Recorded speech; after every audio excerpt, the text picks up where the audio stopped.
Class, in this video, we just want to briefly talk about function tables. And this is really just an extension of our first video where you'll recall we had charts that looked like this. And we called it a relation, and then we assessed whether or not the relation was a function or wasn't a function, where x is our input and y is our output.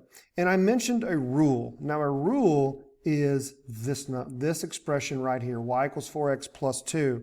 Let's come back up here to the top. A function rule, y equals 2x plus 1. That is going to be our rule. Now, by rule, think equation. Think about the process that we are going to insert the x value into to produce something. In other words, it's kind of like the meat grinder. X is the meat that we're going to put into the grinder, the rule, and we're going to crank the handle, and what's going to come out? It's going to produce something. It's going to produce a value. Maybe as a kid, one of the coin, like the penny machines where you put the penny in and you crank the handle and it kind of stamps and spreads out the penny and it puts a picture of a mountain or something in it, right? You've probably seen those. Well, that's an input. The penny going in as the input, it looks normal. When it comes out, it's distorted. Something has changed. And so what we're wanting to do is take these x values that aren't here yet and insert them into this rule. So let's just create some inputs. Why don't we do 0, 2, 4, and let's do 6. Now what happens when I plug in 0? My rule then is going to be 2, look at the parentheses, times 0 plus 1. Now these parentheses are very important. Now remember, when a number butts up against another number with parentheses, it's multiplication. That is the rule. That's the process that it's applied. You are going to multiply these two numbers. So 2 times 0 is 0 plus 1. Well, that gives me a 1. So for this rule, when I plug in 0 for x and I substitute 0 in for x, 1 is my output. Well, what happens when I plug in 2? 2 times 2 plus 1. 2 times 2 is 4 plus 1, and that gives me a 5. Let's keep going. What about when a 4? I plug in 4 for x, so I replace or I substitute the x with a 4 and then add 1. 2 times 4 is 8. 8 plus 1 is 9.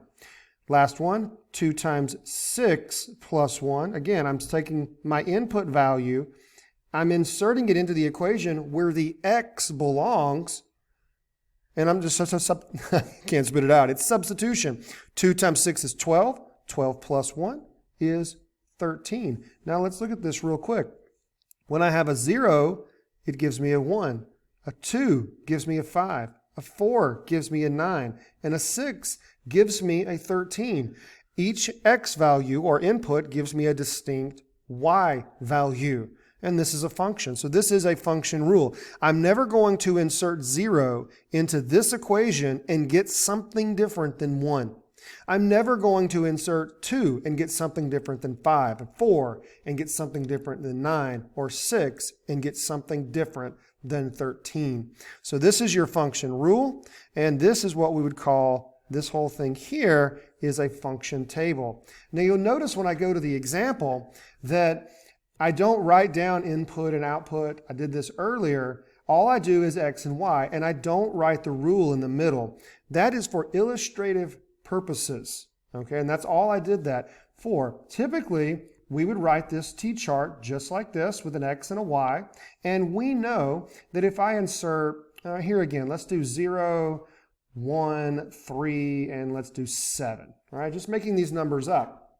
Let's plug in 0. I could come out here to the side and write 4 times 0 plus 2. Okay, well that's going to give me a 2. I could come out to the side and say 4 times 1 plus 2. That will give me 6. 4 times 3 plus 2. That's going to give me 14. And then 4 times 7 plus 2, and that will give me 30. So I've created a function table given a specific rule.